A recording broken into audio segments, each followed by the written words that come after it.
Hi, I'm Chris. Hi, I'm Fairyn.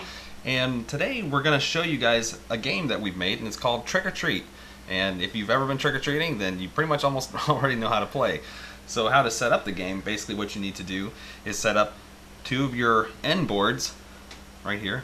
One is the turn, and then one has the start and the Halloween party.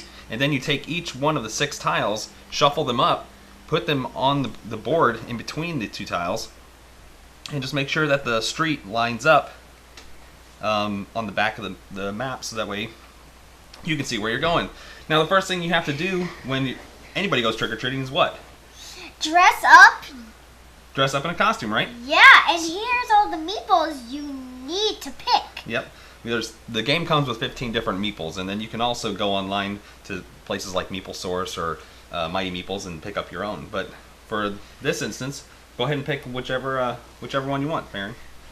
Okay, I think I'll take the witch. Okay, I'm going to take the skeleton because I think he looks the coolest. Alright, so go ahead and put him... We're going to start on different sides of the streets. You can start here, Fairyn. You can also start together if you wanted to. You can start in groups. You can separate it. The game can play up between 2 to 6 people. So what you do first is, also part of the setup is each person gets their own trick card. So do you want to take the top trick card? Okay. Okay, and you don't have to reveal it because trick cards actually are played usually against another player, so that way you can kind of either get candy from them or find ways of getting more candy. So also each player gets a trick or treat bag, and that's where your candy will go when you start to gain it by knocking on doors. So what happens is the first thing you do is you flip over the first tile. The first tile will have houses on one particular side or not. Uh-oh, mine has 2, yours doesn't have any. Oh man. So I don't get any candy, guys. Well, at least possibly for the first house. So what we'll do is you basically want to move to whoever has the closest house. So it would be me. So I would trick or treat, and then you would flip over a door card. And the door card says 2 dice worth of candy. So what you would do is roll 2 dice.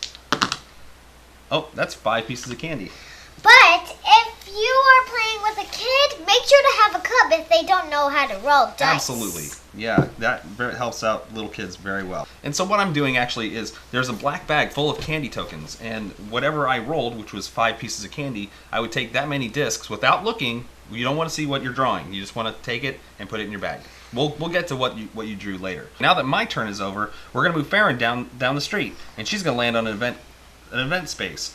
So she draws an event card, and the event card is take what you like. Now, when I just said when you pull candy out of the bag, you're not supposed to look at it. Well, this card actually lets her next time she rolls the dice and takes candy out, she can look at the candy, and she can pick whichever one she wants, and then she can put the others back, and then she can draw another set. So whatever she put back, she can take. So that's what that card allows her to do.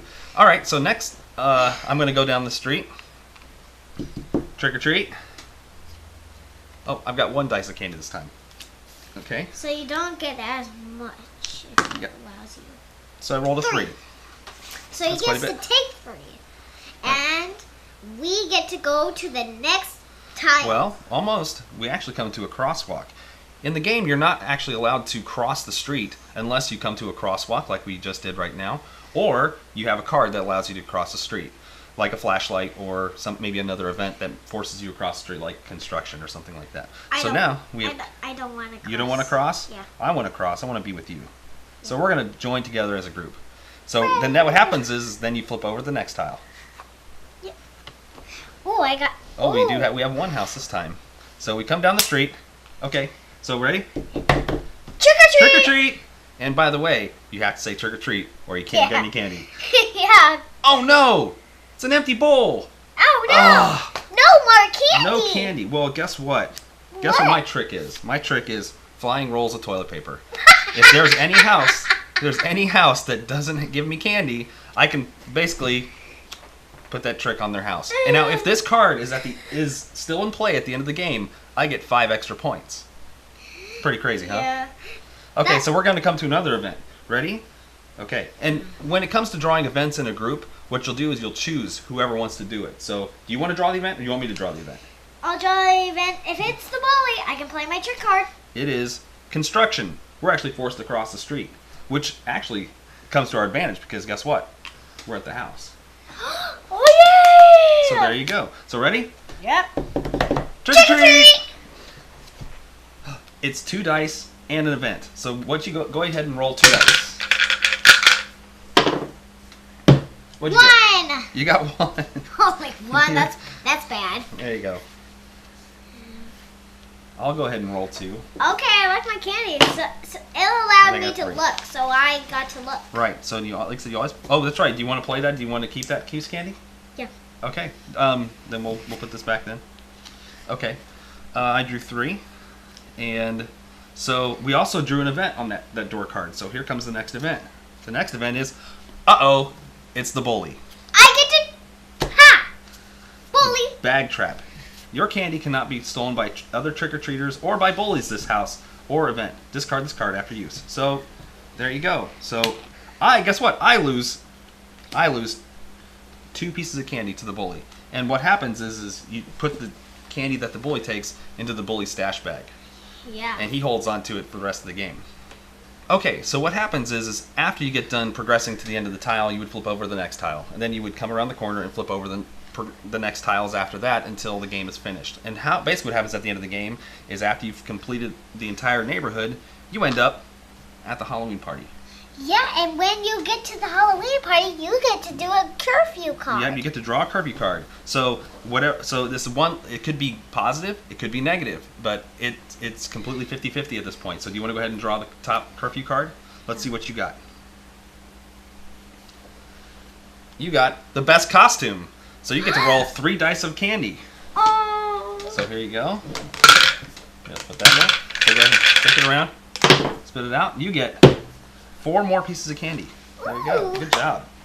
And I drew... I got caught. So I have to remove all trick cards that I have played on houses, which is exactly what my trick was. I won't put this back. Because I got a peanut. Oh, yeah, I got candy corn. That's my favorite candy. Well, there you go. So... Okay, so, and basically after that, what you would do is you would dump out your bag, and then you would count the candy. And you would count them up, and they all have numbers assigned to them, and then you would just count them out. So, you have, let's see. I haven't got a lot yet. 8, 10, 12. You got 12 points. Normally it would be a little bit higher because we cut out most of the game. But it seems like I probably got you there. I've got 10, 12, 15, 17. So I was only 5 points ahead. Yeah. She normally wins anyway. Yeah. So, but that's how you play the game. It's very simple, very easy. Like I said, if you've been trick-or-treating, then you already know how to play. Thank you, Fairyn, for helping me out. Yeah. Tell everybody bye. Bye.